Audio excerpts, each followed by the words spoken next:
Something happened inside the Wheeler house. Not everyone came out, and someone was watching. What the heck?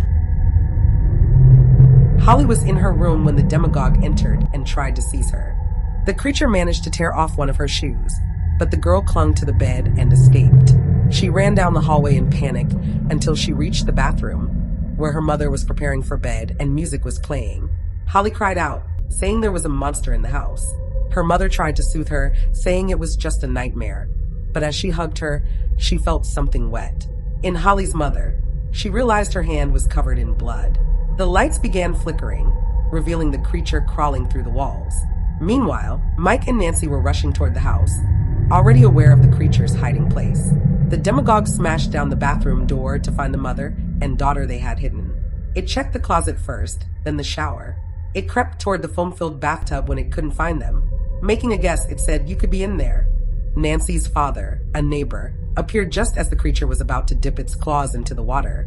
The flashing lights scared him. He shouted for the family while holding a golf club, immediately drawing the demagogue's attention. The man tried to fight back and struck the creature, but it reached him first and threw him across the room. The mother and daughter tried to use the distraction to escape, but ran straight into the monster. They fled down the stairs. The demagogue could appear in different places, so it got ahead of them and appeared on the first floor. Holly's mother grabbed a wine bottle, broke it, and used it to protect her daughter. She actually cut the creature, and it bled. But the creature retaliated, tearing into her with its long arms right in front of Holly, who was now covered in blood. Nancy and Eleven arrived at that moment. Nancy shielded the injured woman. She told Eleven to chase the creature because it had moved to another dimension where Holly was calling for her mother. Nancy, Mike, Lucas, so desperate to rush Karen in the emergency room. The doctors told them to wait in the lobby. Nancy, still in shock, saw her hands covered in blood. She went to the bathroom and scrubbed them repeatedly. She blamed the boys for everything. Mike tried to calm her down, but she insisted they should have stopped the creature sooner. She said the woman who showed her visions had already warned her. Her parents were dead. Hawkins was gone, and now she feared Vecna had returned to finish what he started. Lucas said it wasn't a punishment. He explained that Vecna never left things unfinished, and if he wanted to make them suffer, he would. They wouldn't have allowed the parents to live. He questioned why Vecna would take Holly without leaving a body, why he wouldn't appear himself, and why he'd send a creature like that. Mike asked if Lucas was saying it wasn't Vecna. Lucas replied he didn't know. He kept experiencing deja vu, as if everything was repeating like with Will. The dates even matched. He said Will had been taken on the 6th, which was November 3rd. They had 3 days to change everything. The group knew 11 would come back with them and was the only one who could truly help. So they decided to wait. Meanwhile, a specialized team arrived at the Wheeler house. Officers and forensic experts examined the scene. An agent said the oldest daughter found her mother badly hurt after confronting an intruder, but by then the intruder was gone. The captain examined the marks on the door where the demagogue had been. He opened a portal and advised checking recordings from nearby houses, as the creature clearly knew about what happened in the other dimension. 11 was frantically searching for Holly. She called her name as she pushed through the darkness until she heard leaves crunching. She moved in that direction and heard someone grunt. She had pushed Hopper. Once she realized who it was, she apologized. He told her she had nothing to apologize for. 11 turned on her flashlight and saw signs of demagogue blood, which was expected because it was so dangerous. She told Hopper that Wheeler had injured it and that she was looking for Holly. When he understood the severity, he ran after her. Joyce and Robin were at Will's house trying to fix the power after it went out during one of Will's visions. Will was shaken. Joyce asked him how he felt. He said it didn't feel like a vision at all. It felt real, like he was one of the demagogues and he didn't understand why the creature targeted the Wheelers or chose Holly. He said that even though he was supposed to be cut off, he still felt connected to the hive mind. He never felt fully himself after the first time he was taken. He felt it when the portal opened that summer, but the feeling faded after moving to California. Every time he returned to Hawkins, it grew stronger. Robin returned with fuses and said Will acted like a human antenna, picking up signals from mind flayer particles like radio waves. The signal was clear when he was near. It was just static when he was far. Will thought to use that link to find Holly. He recalled a vision near the school and woods and thought maybe he had been seeing through the demagogue's eyes. He considered trying to reconnect with the hive mind signal by going back there. Joyce always warned him to shut it down immediately, reminding him Vecna almost killed him. Will insisted Holly was alone and scared like he had been and that he wouldn't let her die. He said changing fuses was pointless. But Joyce said they were trying to contact Hopper, who could talk to 11 and relay everything. Jonathan and Steve were using a woman's car to jumpstart the van battery elsewhere. Steve suggested stopping by Nancy's house to check on her and her parents while they waited.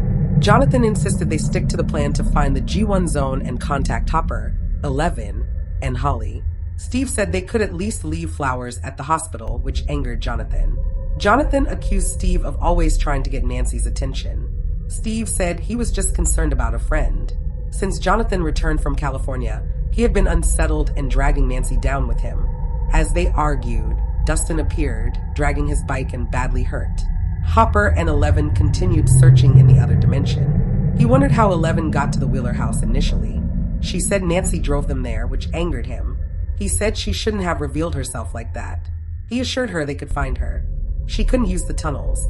He said it would have been better to arrive by car with a hat than crawl through mud without checking first. If the military got pictures of her, they'd come after her with full force. 11 said they needed to end this before that happened because the military was angry. She was sure the demagogue would lead them straight to Vecna. Hopper asked how that made sense.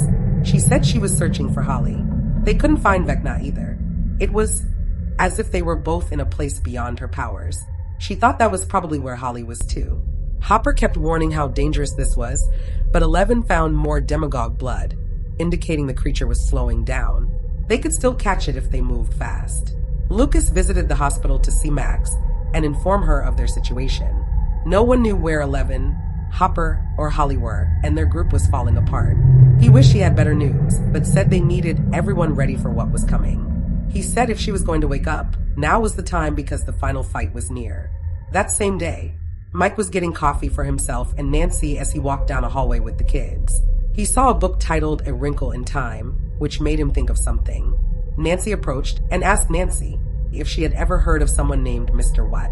Nancy was upset the doctor wouldn't say when she could see her parents. Nancy recalled her imaginary friend, Mike, telling her that Holly said this man warned her about Hawkins and monsters coming for her. That couldn't be a coincidence. Not when the monster took her that very day. Nancy still didn't understand what he meant. Mike said this man might not be imaginary at all. He might be real, but they didn't know who he was, had never seen him, and it didn't make sense that someone concerned about Holly wouldn't tell the family.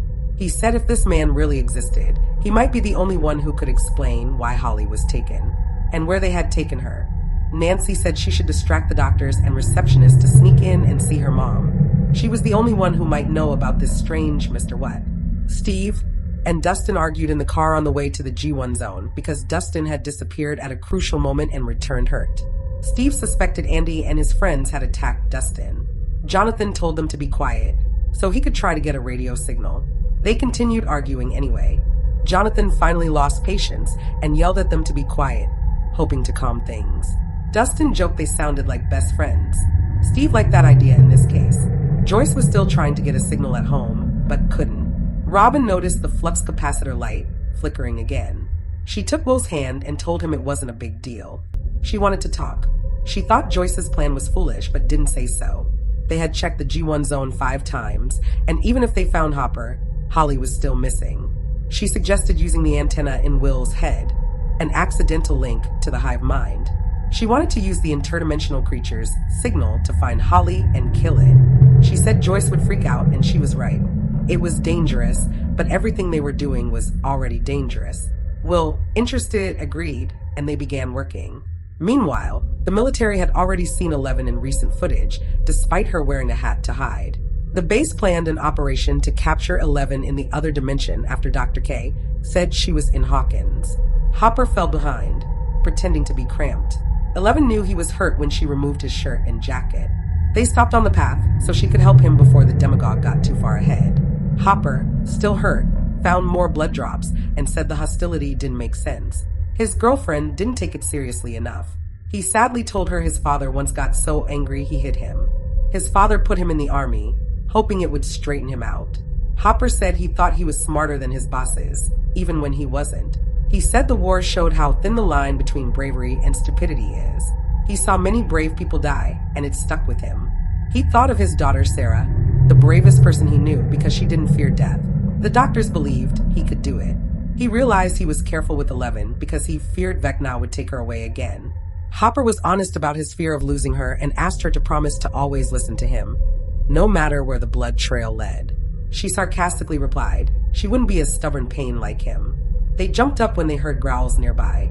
Hopper took the lead, feeling a bit better. At the hospital, Nancy and Mike convinced the doctor to let them see their mom, saying it was urgent. He refused because she had just had surgery and her larynx was too damaged to wake or talk. Jonathan thought he got a signal from Hopper, but Dustin checked the device and said if it were really him, it would have shown up. They agreed it was a false alarm, so Joyce changed the subject and asked about Robin's radio problem. She wanted to know if the flux capacitor was connected to the receiver. Robin said there was an issue with that part, which is why she and Will went to fix it. The others looked at each other in shock, trying to understand. Robin and Will reached the woods and found a stone mandala. Will saw children laughing and playing again, confirming they were on the right path.